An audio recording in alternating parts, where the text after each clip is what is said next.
Estamos en Clase de Ciencias, el lugar donde exploramos la historia detrás de los descubrimientos científicos. Soy Ana Milena Grajales. Y yo soy Roger Muñoz. Y estamos muy emocionados de estar aquí con ustedes hoy. En este episodio exploraremos algunas ideas sobre el origen de la vida.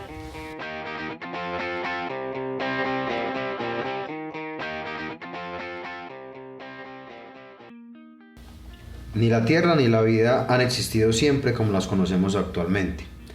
Apenas se formó nuestro planeta, su ambiente era inhóspito. Era imposible el desarrollo de cualquier tipo de organismo, de ser vivo. Tuvieron que pasar millones de años para que en ella se dieran las condiciones necesarias para que la vida surgiera. Uno de los principales objetivos de los científicos en casi todas las épocas, científicos o pensadores o filósofos, ha sido tratar de explicar el proceso del surgimiento de la vida en la Tierra. A través de la historia de la humanidad, muchas hipótesis o pensamientos o ideas han surgido para tratar de resolver esta pregunta, dependiendo de su momento histórico, de los adelantos tecnológicos y científicos de cada época, así como de las condiciones sociales y culturales. Actualmente se acepta que la vida en la Tierra tiene aproximadamente 3.500 millones de años, porque esta es la edad del fósil más antiguo que se ha podido encontrar.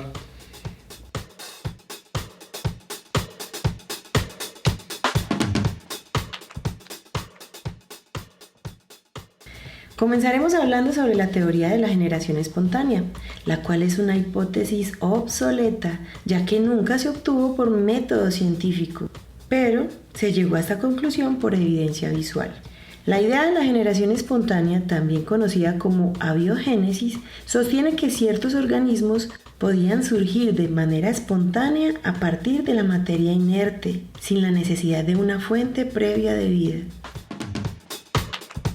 Esta teoría se remonta a la antigua Grecia, donde filósofos como Aristóteles creían que los seres vivos podían surgir a partir de la descomposición de materia orgánica como la carne podrida. Así, al dejar un pedazo de carne, pan o una fruta expuestos al ambiente, estos lentamente se transformarían en moscas, gusanos y otros organismos. En la actualidad podemos ver algunos ejemplos. Cuando yo hablé con mis estudiantes de este tema, yo les pregunté de dónde salen los gusanos de las guayabas. Incluso algunos me dijeron, profe, claro, esos gusanitos salen de las pepitas de la guayaba. Cuando la guayaba se está volviendo muy madura, ya que se está a punto de podrirse, esas pepitas que están dentro de la guayaba se convierten en gusanos. Pero realmente sí son las pepitas. Cuando yo hablaba con ellos, yo les decía, bueno, esas pepitas son las semillas de la guayaba. De la semilla de la guayaba pues saldría otra guayaba. ¿Cómo va a salir un gusano de ella? Luego, pues después de hablar varias veces con ellos mismos llegaron a la conclusión de que no eran que salían de la guayaba, sino que una mosquita llegaba, ponía su huevito y ese huevito eclosionaba y salía a comerse la guayaba. La idea de la generación espontánea es una idea muy empírica, porque es lo que se ve. Y si nos miramos en el origen, estamos hablando de la antigua Grecia, donde la experimentación o la observación científica, pues propiamente dicha, no existía. Simplemente era con la evidencia que se podía generar una idea como esta. Ni siquiera deberíamos hablar de la teoría de la generación espontánea. ¿Por qué no? Porque teoría en términos actuales es un constructo científico que se basa en la aplicación del método, propiamente dicho, del método científico. Entonces, esto más bien lo deberíamos llamar la idea de la generación espontánea o la hipótesis, una hipótesis muy fundamentada en lo que se ve, propia del pensamiento aristotélico. Esta idea empezó a temblar, a caerse con un médico, también fisiólogo y un escritor italiano que se llamaba Francesco Redi. Él hizo un experimento muy famoso en su momento y en la historia de la biología, en el siglo XVII. Él cogió 2 frascos con carne en recipientes cerrados y en otros frascos puso lo mismo pero abiertos. Al paso del tiempo, obviamente las moscas aparecieron en el que estaba abierto y no en el que estaba cerrado. Este experimento empezó pues a dar cuenta de que realmente a partir de la materia como la carne o un caldo o cualquier fuente como de alimento, por sí solo no va a salir la vida de ahí. Lo que ocurre es que llega ahí, pone los huevitos, y ese llegar se aplica desde un insecto hasta las bacterias, que es mucho más complicado observar. Y más miremos en la época de Redi, nada más en ese momento, estamos hablando de 1600, el experimento fue en 1668, pues no se conocía todavía la idea de la célula como la tenemos hoy, este pensamiento pues de las bacterias como la fuente de muchas enfermedades y más aún de los virus. Apenas estaba empezando a desarrollar el primer microscopio, todavía no existía realmente, entonces es muy complicado hablar del asunto microbiológico. Ya en el siglo XIX tenemos otro señor, un químico muy famoso, Louis Pasteur, químico francés, que empieza a hacer una serie de experimentos donde ya definitivamente destruye la idea de la generación espontánea. Louis Pasteur es un científico demasiado famoso, de hecho él fue el que se inventó la metodología de la pasteurización de la leche, que gracias a este científico nosotros no nos intoxicamos con la leche que no esté pasteurizada, por eso recibe el nombre de la pasteurización, gracias a este científico. Entonces él en 1822, él hizo pues varios estudios y pues trabajó pues con la fermentación y toda la cosa que revolucionó pues la ciencia y la medicina. Sin embargo, él comenzó su carrera como científico o como químico realmente en 1856 y fue nombrado decano de la Facultad de Ciencias de la Universidad de Lille. Fue durante su tiempo allí que Pasteur se interesó por los procesos de fermentación que se usaban para producir cerveza y vino. A través de la serie de experimentos, Pasteur descubrió que la fermentación era causada por los microorganismos y que diferentes tipos de microorganismos producían diferentes tipos de fermentación. Este descubrimiento llevó a Pasteur a desarrollar la técnica de la pasteurización que les decía ahora, que involucra calentar líquidos a altas temperaturas para matar a los microorganismos que podrían causar la fermentación. Más tarde, en la década de 1860, Pasteur se involucró en la investigación de enfermedades infecciosas, especialmente la rabia. Su trabajo en la vacuna contra la rabia fue particularmente notable, ya que Pasteur descubrió que podía inocular a los animales con una versión debilitada del virus de la rabia para estimular la producción de anticuerpos. Uno de los experimentos más famosos que Pasteur hizo fue la creación de un matraz de cuello de cisne. Este matraz era una especie de botella que tenía la punta de la botella curvada como si fuera un cuello de cisne, por eso se llama matraz de cuello de cisne, que permitía el flujo de aire, pero no permitía que los microorganismos ingresaran al caldo nutritivo que estaba dentro de ese matraz. Los microorganismos no podían ingresar al caldo que se encontraba dentro del matraz precisamente porque los microorganismos quedaban suspendidos en el cuello de la botella que estaba curvado. Con el trabajo de Pasteur, muere entonces la idea de la generación espontánea como posible explicación científica al origen de la vida. Sin embargo, un siglo antes del trabajo de Pasteur se presentó una disputa muy famosa en la historia de la biología. Fue el caso de la controversia que se dio entre el científico inglés John Needham y el científico italiano Lazzaro Spallanzani. Ellos, además de compartir su trabajo pues en la ciencia, también tenían otro colegaje. Los dos eran sacerdotes católicos.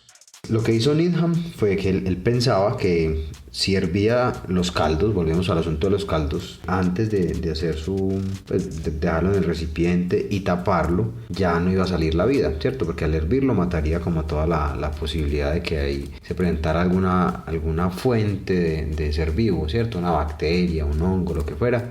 No podía darse la vida. Entonces él hizo dos preparados, uno con caldo de carne y el otro con vegetales, y los puso en unos recipientes, les puso unos tapones de corcho, esa parte es importante, y los dejó un tiempo. Después de algunos días, Needham descubrió que los dos caldos tenían rastros de microorganismos que estaban creciendo. Eso los llevó a concluir que los microorganismos habían surgido de los caldos, o sea que no habían llegado por ninguna parte. El asunto es que realmente a través del corcho pueden pasar microorganismos. Estamos hablando pues de bacterias o de esporas de hongos.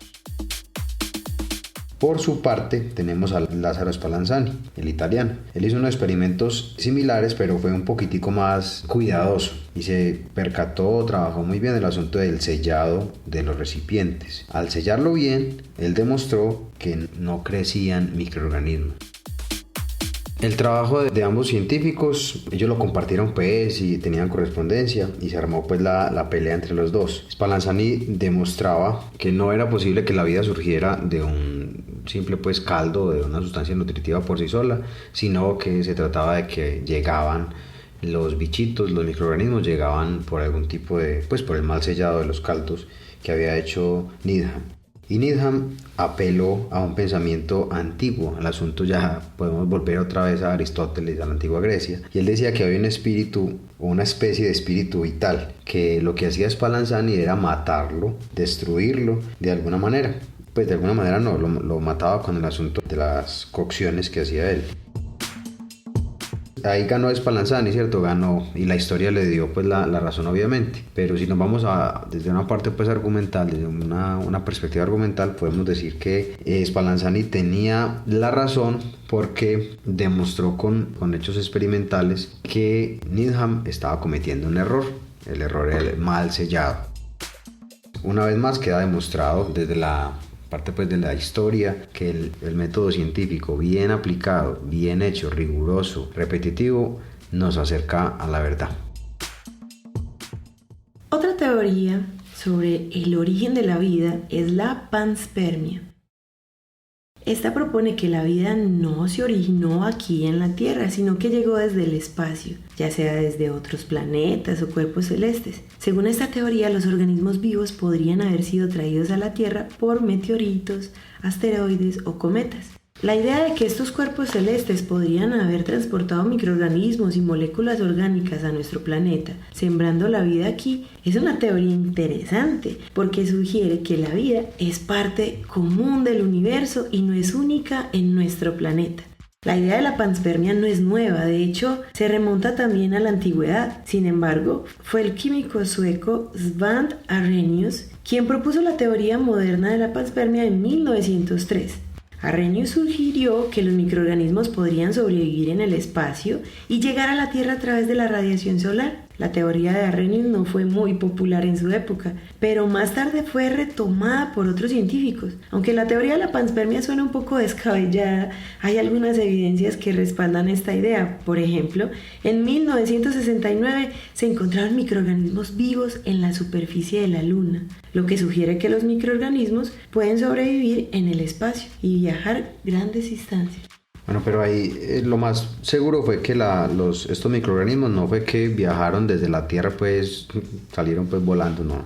Lo más probable es que se trate de un ejemplo de contaminación, o sea que los mismos astronautas, los cosmonautas llevaron estos microorganismos. Aquí lo interesante es que hay evidencia de que estos bichos pueden sobrevivir a las condiciones hostiles del espacio exterior y más aún de la Luna, que no tiene atmósfera.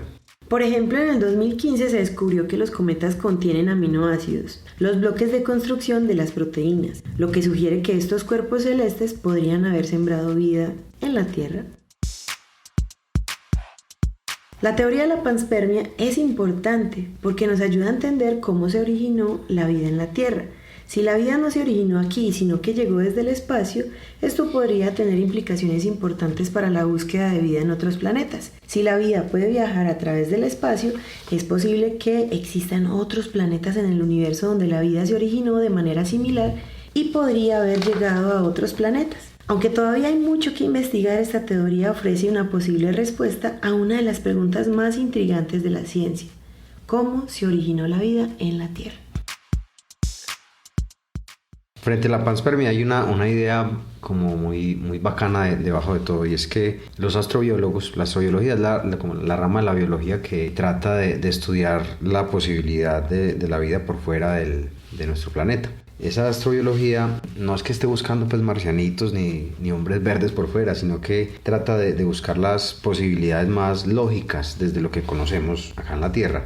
Busca la vida por fuera desde lo que conocemos acá. Y los astrobiólogos mantienen pues varias hipótesis. Una de ellas es que los componentes básicos de la vida, como son los aminoácidos que acabamos de mencionar, se pueden permanecer en un asteroide, ¿cierto? Pueden viajar durante, pues en estos cuerpos celestes durante mucho tiempo, sobrevivir entre comillas, porque recuerda que los aminoácidos son estructuras químicas, al fin y al cabo no son vida, pero sí son un ejemplo de que los bloques que constituyen la vida sí pueden sobrevivir entre comillas o estar más o menos estables en el ambiente exterior. Entonces los bloques que constituyen la vida sí pudieron haber llegado en algún momento del pasado remoto, cuando la Tierra apenas estaba enfriando, pues formándose bien, y así pudo ser la generación pues de la vida en la Tierra. Es decir, la teoría de la panspermia sigue viva, es una teoría viva, pero el problema es que nos toca viajar mucho en el pasado para poder demostrar que sí es verdad. No estoy hablando pues de viajar realmente, sino de buscar evidencia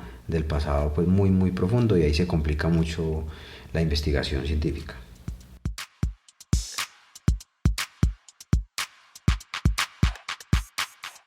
Una pregunta aún más difícil de responder es ¿cómo surgió la primera forma de vida en la Tierra? La ciencia ha producido varias teorías al respecto, pero antes de continuar debemos aclarar que todos los organismos vivos están formados por 3 tipos de sustancias llamadas macromoléculas. Son las proteínas, formadas por los aminoácidos, los carbohidratos y los ácidos nucleicos, que son el ADN y el ARN. Todos los seres vivos. Y todas estas sustancias tienen como base 4 elementos químicos: el carbono, el nitrógeno, el oxígeno y el hidrógeno. Estos elementos son los átomos más comunes del universo. Sin embargo, varias teorías surgieron para poder explicar cómo esos 4 átomos se unieron para formar estructuras tan complejas como las células.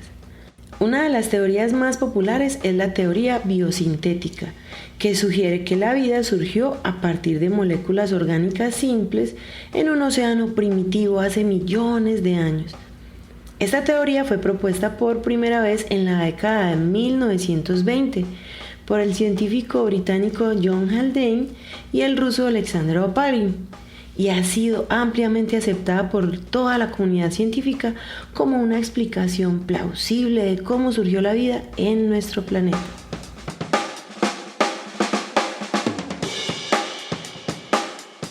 Esta teoría biosintética también es conocida como la teoría quimiosintética, o también en algunos lugares o en algunas fuentes es llamada como la teoría del origen físico-químico de la vida. Oparin estudió los gases que se encontraban en la atmósfera primitiva de la Tierra, así como las sustancias que estaban presentes en los océanos primordiales. También investigó cómo la radiación solar y las tormentas eléctricas podrían haber influido en la formación de las moléculas básicas necesarias para la vida. Con el tiempo, Oparin comenzó a darse cuenta que ciertos compuestos químicos podían haberse combinado para formar moléculas más complejas, como los aminoácidos, que son los componentes básicos de las proteínas. Esta teoría postula que hace unos 5.000 millones de años la Tierra era extremadamente inhóspita para cualquier forma de vida, con altas temperaturas y una atmósfera tóxica. Sin embargo, eventos como la condensación de los gases liberados por la roca fundida en forma de lluvias torrenciales y la reacción de elementos esenciales como el carbono, el hidrógeno, el oxígeno y el nitrógeno, permitieron la aparición de la vida, pero no de un día para otro. Esto ocurrió en los siguientes 1.500 millones de años. Las biomoléculas se formaron a partir de la reacción de estos elementos, incluyendo los ácidos nucleicos, las proteínas, los carbohidratos y los lípidos. Estas moléculas luego se combinaron para formar las primeras formas de vida, probablemente similares a las bacterias actuales, capaces de llevar a cabo los procesos vitales. La teoría biosintética sigue siendo un tema de investigación en la actualidad, y los científicos continúan explorando las posibilidades de cómo se originó la vida en la Tierra.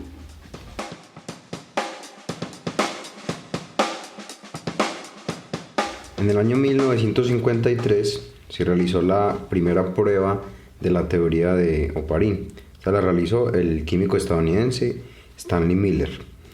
Miller lo que hizo fue simular las condiciones ambientales de la Tierra primitiva. Entonces diseñó un dispositivo en el que ubicó las sustancias químicas que se suponen, a partir pues, de la evidencia que se tiene, las sustancias químicas que estaban presentes en la atmósfera y en el suelo de esta Tierra antes de la vida. Incluyó entonces metano, amoníaco, hidrógeno, dióxido de carbono, nitrógeno y agua. También simuló en este dispositivo altas temperaturas, simuló también constantes descargas eléctricas, y este dispositivo tiene un sistema de circulación, ¿cierto? Un sistema de circulación constante donde el agua mezclada con las sustancias ya mencionadas, amoníaco, dióxido de carbono, nitrógeno, está constantemente pasando de altas temperaturas, ¿cierto? Se evapora, luego ese vapor es sometido a constantes descargas eléctricas, luego se condensa, o sea, se tiene un procedimiento para enfriar la mezcla, y al fin este señor Miller hizo el experimento y a la semana detuvo la circulación, hizo un análisis de las muestras químicas que se obtuvieron con la metodología de la cromatografía de papel. Entonces lo que encontró con este experimento fue que surgieron biomoléculas relativamente complejas, como lo son la glucosa, el ácido glutámico, el ácido aspartico, la alanina y la glicina. Estas últimas que acabo de mencionar son aminoácidos. Y recordemos que los aminoácidos son fundamentales en el proceso de la síntesis de proteínas de las células. Es más, estos aminoácidos, lo más común, el origen más común que tienen, no es químico, no es sintético, el origen es netamente biológico, es decir, en algún tipo de proceso celular. Bueno, este experimento de Miller cambió definitivamente el panorama de esta teoría del origen biosintético de la vida.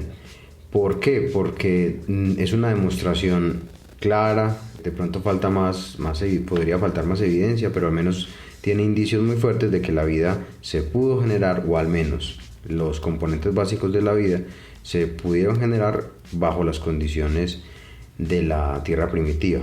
Esa teoría fue un poquitico ampliada por el mismo Miller e introdujo otro concepto, que es el de los coacervados. Entonces él dice que después de que se formaron estas primeras moléculas prebióticas, que se pueden llamar así, estos aminoácidos, esta glucosa, estos compuestos orgánicos, a partir de compuestos inorgánicos, se fueron creando o formando más bien cada vez más y más en los océanos de la Tierra primitiva, y se fueron uniendo. Los compuestos orgánicos tienen unas similitudes químicas que hacen que formen unos conjuntos. A eso lo llamó el coacervados. Y estos coacervados, unidos una vez más a las condiciones de la Tierra primitiva, pudieron dar origen a moléculas autorreplicantes, que sería el principio ya, ahora sí, propiamente de la vida. Estas moléculas autorreplicantes, la que pudo ser con mayor seguridad es el ARN, que es una molécula que se puede copiar a sí misma en ciertas condiciones y que es relativamente sencilla, a diferencia del ADN, que es supremamente compleja, grande y frágil. Estas investigaciones contribuyeron significativamente a nuestra comprensión de cómo las biomoléculas podrían haber surgido en los primeros estadios de la evolución. En 1963, Krishna Bahadur, un químico indio, y su equipo lograron crear unas esferas parecidas a células. Eran unas protocélulas y la crearon a partir de una mezcla de moléculas orgánicas y compuestos inorgánicos. Estas fueron llamadas Jivanu, que significa partícula de vida en sánscrito. Estas partículas o estas protocélulas tenían ciertas características que son muy similares a una célula, que tenían una membrana semipermeable, tenían aminoácidos y fosfolípidos y carbohidratos. Esto generó que podría haber sido de esta misma manera que se generaron las primeras células en la antigüedad. Se tiene evidencia de que los primeros seres vivos aparecieron en la Tierra por lo menos hace 3.500 millones de años, evidencias de microfósiles. Y es probable que hayan sido organismos obviamente unicelulares quimiautótrofos, es decir, que obtenían sus nutrientes a partir de la descomposición de sustancias químicas presentes en el ambiente o en el medio donde estaban. Aún hoy existen organismos que son quimiautótrofos. Con el tiempo, esas células se fueron asociando, se fueron organizando y conformaron lo que llamamos hoy como los organismos pluricelulares. Existen muchas hipótesis sobre cómo pudo haber ocurrido este proceso tan complejo, pero se cree que inicialmente se formaban organismos más simples como algas, esponjas marinas, medusas y corales. Se cree, obviamente pues no es que se crea o se considere, sino que está completamente aceptado que la evolución biológica va de lo simple a lo complejo, de lo individual a nivel celular a lo pluricelular. Considera, por ejemplo, nosotros los seres humanos, que tenemos millones de células trabajando de manera coordinada y ordenada, en comparación a una bacteria que es unicelular y que trabaja solita, vive solita. En conclusión, tenemos que el origen de la vida probablemente haya sido una mezcla, tal vez, entre la teoría de la panspermia con esta teoría que acabamos de discutir, que concluye con el experimento de Miller y con otros avances posteriores. De todas maneras, aún queda mucho por descubrir sobre el origen de la vida en la Tierra. Los científicos continúan investigando en esta área y cada vez se acercan más a desentrañar los misterios de cómo surgió la vida.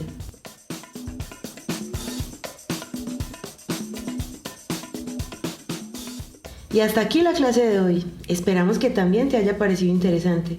Y recuerda que nos vemos en clase de ciencias.